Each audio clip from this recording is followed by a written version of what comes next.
What is up, guys, and welcome back to the channel. My name is Travis. Of course, you're watching TWA Motorsports, and in today's video we are going to continue some progress on the shop truck.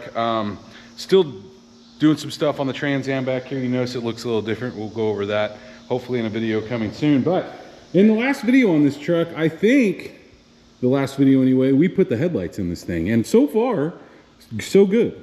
Now, what I neglected to mention, well, I think I said it in that video, but look, I completely boned up. I bought fog light bulbs, but didn't realize that my fog lights look like crap. So today we're going to be doing that. I've got the fog lights over there. I'm going to try to paint this at the same time. So I hate the fact, I talked about this, that it's gray. Okay, we have red, black, chrome, gray. I don't understand it. I painted this one on my Sierra and it looks really good. Driven it a couple times, it's got bugs on it. Matter of fact, it's got a bug on it right now. It washes off good. It seems to adhere. So we're gonna use that same product. I will list it in the description down below when we get to that point. But first, I don't know if I wanna take the valance off first or if I wanna take the lights out first. I don't remember. Maybe you have to take the lights out to get the valance out. It's been a minute since I've taken one of these apart. For some reason, I think on the GMC, I feel like I had to have the light out of the way. We'll just see. Here's what I do know we're gonna need. We're gonna need a 10mm and we're gonna need some pry tools. Now, I've got a couple different pry tool options. These work good. I'll try to list those in the description for like grabbing the clips that hold that front valance on.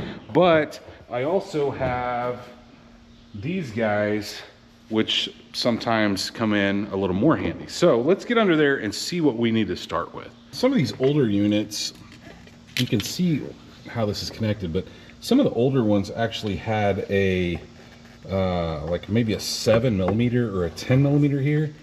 But what we're gonna have to do is we're gonna have to get under these, and they've probably been on there since the beginning of time. So they may be a little cantankerous to get out. Oh, that's not too bad. Okay, so another thing is how these work is there's a captured piece in the top. So sometimes you can take them loose like this and you can see how we've got the center almost completely pulled loose. It won't pull completely out because there's a piece capturing it up top. So sometimes what you have to do is pry that apart or push the two pieces in the center together. Let me switch lights here. See if I can do one of these, because we've obviously got several to do. But this piece right here, sometimes you have to pinch it together. I may have to get a pair of pliers to do that. And then it will clear and we can pull this thing down. Oh, sometimes I can do it with just my hands. Yeah, it's not going to be one of those days. I need two hands to do it. But you get the idea. And so I think we may be able to do the fog light after the fact. I think they're 10mm. You can see them right there. Just two bolts coming in from the top that hold them in. I am going to go ahead and just take the bulbs out. Let's just do that real quick. Turn, take those out. And obviously we're going to be using something different there.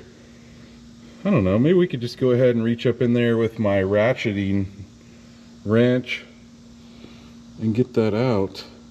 We have several of these to take out though. And we got some cleaning to do, that's for sure. You need to make sure that these things stay in here, these two little inserts, but it is going to make your life so much easier if you take that out of place. The other thing I didn't tell you is you do pull the center completely out, and then once you do that, if you pinch these two pieces together, see how it's split? If you pinch that together up top, it'll pull through the set that's in the bumper. So I was able to get that one loose out of a billion here. Luckily there's one here. I think there's supposed to be. But anyway, you get the idea. We fought a little bit, but we got it off there. Looks so dumb without one, doesn't it? Okay. This one's in pretty good shape. There's a couple nicks here and there, but here's what I wanted to show you. I'm going to take all these out while we paint it, but this little guy here, this goes up and sets in the center. There's an insert that goes in the bumper, then this sets in that. And so what I did was, once you get the center out, you push these together and gently pull down and they'll pull out. Some were easier than others. Obviously the one, it was missing one, which awesome place for it to miss one. I think it was one of these two because it's like right behind the frame horn. But anyway, I'm gonna go ahead and pull these out. I'm gonna go grab some cleaner and I'm gonna start with just wiping it down, right? With some rags, some microfibers, and getting the dust and dirt off of it. Probably start on the back first since it's the dirtiest. And I'm gonna clean these all up off camera, even though I think I have a whole box of those, brand new. So we should be able to get a replacement in for the ones that we're missing. And look, I've seen this in the past where people, I think they put those in and then they just shove this thing up into place and it stays, and they go and put the centers all in. We may try that when we go back together. But anyway, let me get these out, and I'm gonna get some simple green. Let's clean the back up, wipe it down. Probably gonna take me a couple rags since it's so dusty, and we'll go from there. Like I said here, nothing special. Just some simple green to get started. We're just gonna try to wipe all the big stuff off of it. I'll probably go over it, well, actually that's cleaning pretty good. Let me just go over it once with this, and then we'll start with the scuffing. So generally what I like to do is scuff this up. Now, I am not going to scuff the back, so actually I may clean it twice, because I really don't care whether the paint adheres to the back. It's just not that big a deal to me. But for the front, we may spend a little more time scuffing.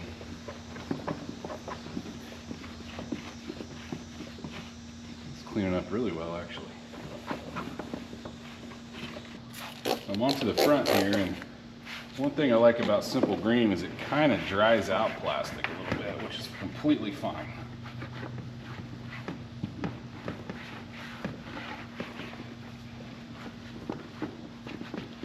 Get it wiped down.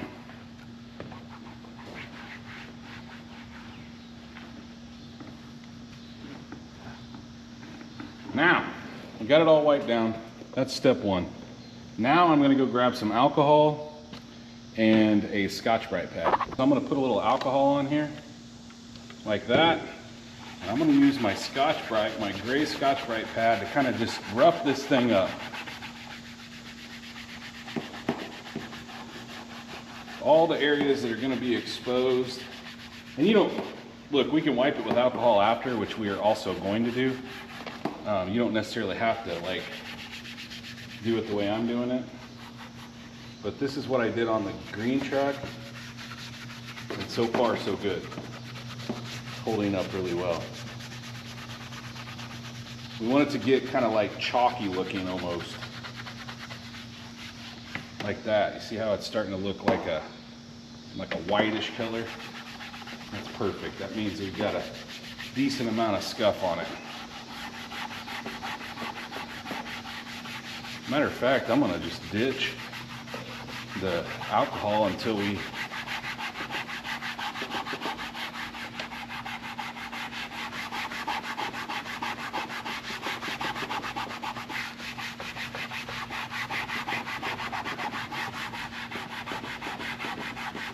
the product that I'm using that you'll see is meant for this type of plastic. So I've got some work cut out for me here. I'll shut the camera off, do this off camera, and then we'll come back and take a look.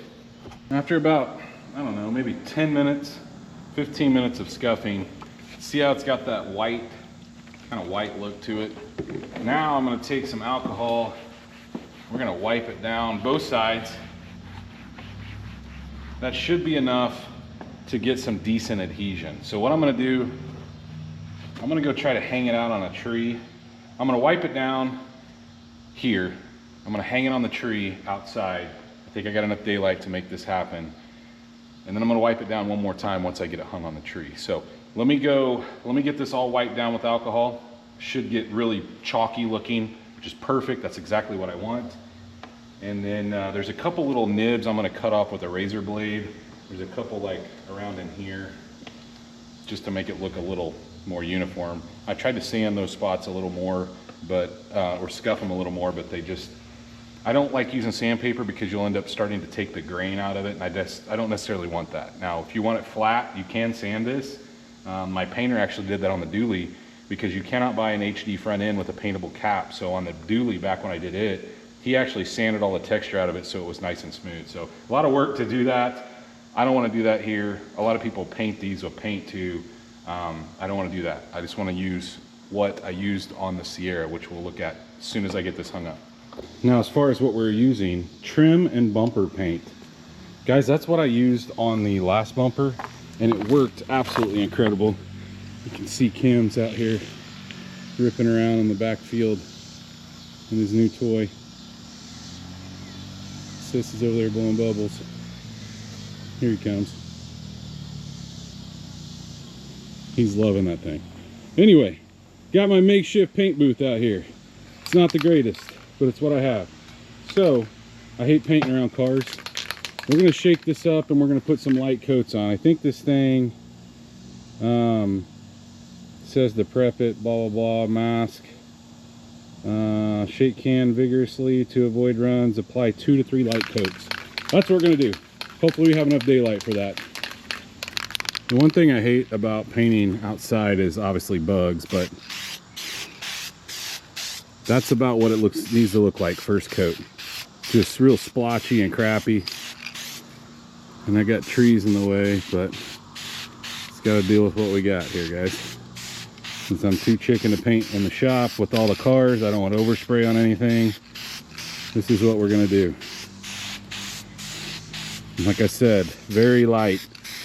We're not trying to cover it. It shouldn't look black after you get done with this. Probably should have bought a new one. I think that's what I did on the Sonoma. I bought a new one and painted a brand new one. So I wasn't like trying to repaint an old junky one. Don't forget the bottom. And I'll tie it over in the back a little bit. But we don't have to get the back. I don't remember. I don't think I painted the back one in the back of the one in the Sonoma. Or the Sonoma. I don't know why I keep saying Sonoma. Sierra.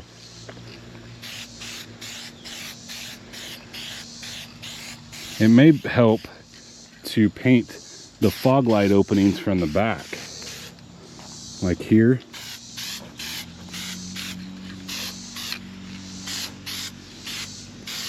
And we'll give that probably 10 minutes to flash. It's pretty warm out. And then we will give it another coat. It's kind of hard to tell in this lighting. Maybe I can turn my light on here and see it, but looks pretty good. That stuff covers so well. And you know what? I actually banged it on a couple things, bringing it in here. I hit the golf cart trying to walk through the door, and it didn't scuff it. So I'm pretty impressed with this stuff. You know, it honestly holds on a little better than like the SEM stuff. But anyway, the OCD in me just couldn't handle it. So I did go ahead and clean all of the push pins. I think I have an extra one for the opening that's down there. But for now, I'm gonna drive this thing to work tomorrow. So I'm going to zip tie up my fog light harnesses so they're not just flapping around, maybe getting caught in the wheel or something. But I will tell you guys, yesterday, I go out to start this thing and it just really slow cranks. And so I ended up having to put a new battery in it.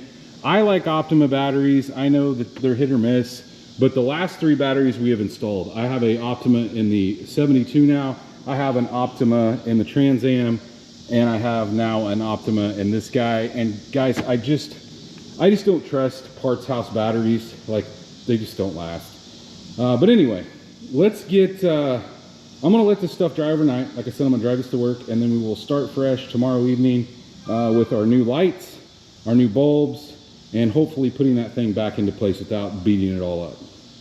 It's the next night.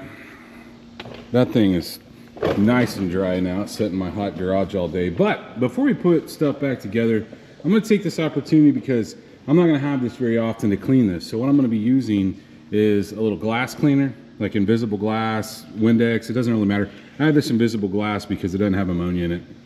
And so it's good for window tint. That's what I got out here. But I'm gonna spray this down, okay?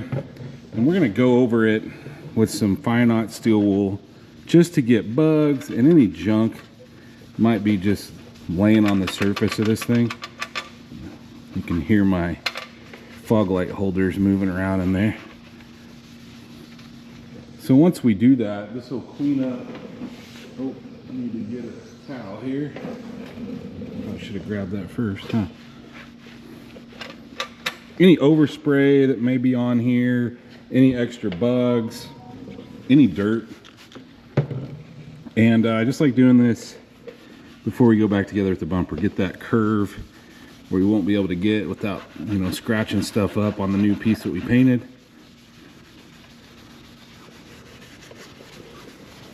It also, if your bumper is starting to get a little bit of surface rust, some people like to use like WD-40 and some steel wool. That'll take care of that. We'll just shine this bumper up, make it look nice. So I'm gonna go over that real quick. I took the plate off so we can get everything. And then I think the first thing we'll do is put the actual thing we painted back on first. You'll also notice what I did. I painted both sides. The OCD in me, guys. I'm going to go through and I'm going to push all these through because I think it may stay. We may have to, some of these may fall out on the transition down there, but there's a couple things I want to make sure of before I go ahead and snap this thing in place, and that is I need to make sure, obviously these are somewhat in place, the ones that'll stay in. Some of them will, some of them won't. There's like a little ridge that kind of holds them, but they also get a little loose. Some of the holes, like this one, seems a little wonky. But I want to make sure that my fog light openings, the little pieces that hold the screws, I want to make sure they're in place. So let me get these all in, and then we'll get underneath and see if we can get this thing pushed into place. You can see I've got them all snapped up into place. I don't have the centers in them yet, but yeah, if you put those in, then you can just go through and push this thing in place, and you can see it's setting where it's supposed to set. So now the painstaking part of running the centers in there, getting those lined up, especially like these areas right here, which I'm going to do before I put the fog lights in. So I'm going to go ahead, push the centers in each one of these, get it locked into place. And I noticed, I don't know why, but you'll notice I only have one clip on each side. I swear I had two. But I'm going to see if I can get some other ones, because that's not, I don't think that's going to work. The way these things mount, there's nothing for it to thread into on the top of that. It doesn't make a whole lot of sense to me the why there wasn't two, unless they fell off, but there's not on the ground, there's two on both sides. So I need to get another one on each side. I had a couple of those keepers that go up top. They're not as good as the originals, but hey, we got some. Now, on to what we've got here. So guys, look, there's no secret here. I like to use TYC, great brand. Sea Light, I've had good luck with it. I'll list this stuff in the description as well, but I tried to keep these lights where they came off, because unless you want to read the part numbers, it really doesn't tell you. So this one came off of this side. So we can kind of look for the shape. You can see it's got water in it. So that is for this side. So we're going to keep this box over here. And then let's make sure that this guy matches up like it's supposed to. I think it will. Yeah. They're curved a certain way. And while you could probably figure it out, it's less confusing when you just make it side specific. But these also come with bulbs. I don't know if you noticed that in the back. They have a bulb in them, but we are going to be taking those out and installing our Sea Light bulbs, which are these guys here. I really wish they would make one that didn't have as much of a lead, but let's twist those out and twist these in.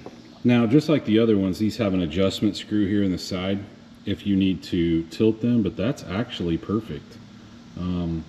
It's facing the reflector, and I think that'll work great. So now all I have to do is get my 10 millimeters that are sitting over there by the old light, set this up in the bumper, and tighten those down. And then there is an adjustment for up and down. There isn't a whole lot from right to left though.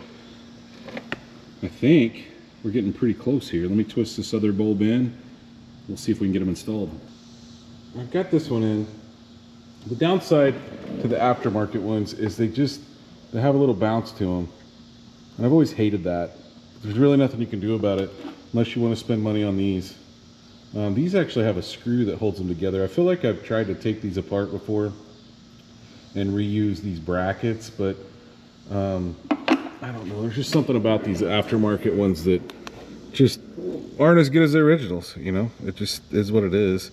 See that bounce in it? But pretty self-explanatory here. We need to cut my zip tie I used to go to work today, and I'm gonna plug, I'll probably wrap this around that bar a couple times to keep it out of the way, and then we'll plug this guy in, get the other one in, and give him a test. Got them plugged in, both working.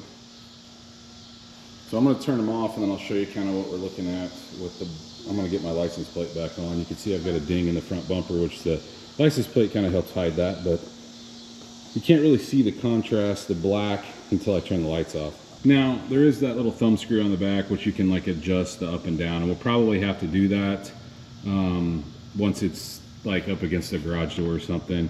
Like I said, there's no real movement like back and forth. It's only up and down. So if you're not wanting to blind people, I don't know how often I'll use the fog lights, but what I will tell you is when you have them down there and they're all beat up and they look terrible, I just don't like that. You know, it just looks trashy. And the whole reason I did this is because I hate that gray on the bottom of these trucks. And so far, guys, this has really held up. My dad did this on his truck. I did it on the green one. Now, I don't drive the green one a ton, but my dad drives his every single day. Rain, sleet, snow, does not matter. He drives his, and his has held up. So I think this paint is pretty good stuff. You know, people paint lawn chairs with it, like those plastic lawn chairs. And honestly, not a terribly expensive project. You can kind of see now, this actually looks really nice and dark, and you can kind of see the fade in the factory piece up here. But all in all, like I said, pretty cheap project to do. Like I said, I will list all the description, or all the stuff I use in the description in the video down below. The next thing I would like to tackle, now this may be a while before I do this, but I don't know if you can tell, but the windshield wipers set really awkward. They set way too high, and so I'm assuming at some point somebody took them off and just either didn't place them right where they were supposed to. There's actually a little mark in the windshield where these wipers are supposed to set. They're supposed to be down like right here. That one's still too far up, even with pushing them down. But I do need a replacement windshield. That is why I didn't tint this like I normally do. So I'm thinking at the same time, I'm gonna try to knock all this out at one time. I'm gonna try to take all this off. I may spray this with that same stuff we just used on the bottom, and just kind of, and it'll make this look a lot better. It's sun faded, looks kind of old, and I think it would really enhance the looks of this. Also paint the windshield wipers, because you can see these things chip over time. Generally, like the leading edge, you can see on the passenger side when the paint's all chipped off. I would like to paint those, paint this piece while I'm getting a new windshield. This, believe me, if you take a vehicle in that's got all this stuff out of the way and they don't have to do that, and I'll take the panels out for them and everything, it makes their life a whole lot easier. And then we can put it all back together. I can get my windshield tinted, and I can have just a cleaner look. Now, I have no plans ever of touching the paint. So where the clear's breaking, I'm not gonna do anything with that. We're just gonna live with what we've got and just try to keep the truck kind of a clean, patina-ish look. But those trim pieces and stuff, little things like that go a long way in my opinion. So hopefully you guys did enjoy this video. I can't talk right now. If you did, please, like always, smash that thumbs up button. Guys, if you are not subscribed, go down, hit that subscribe button. Of course, like always, ring that bell notification. That will notify you every single time we drop a new video on this truck or any of these other projects. Stay tuned to see what we work on next.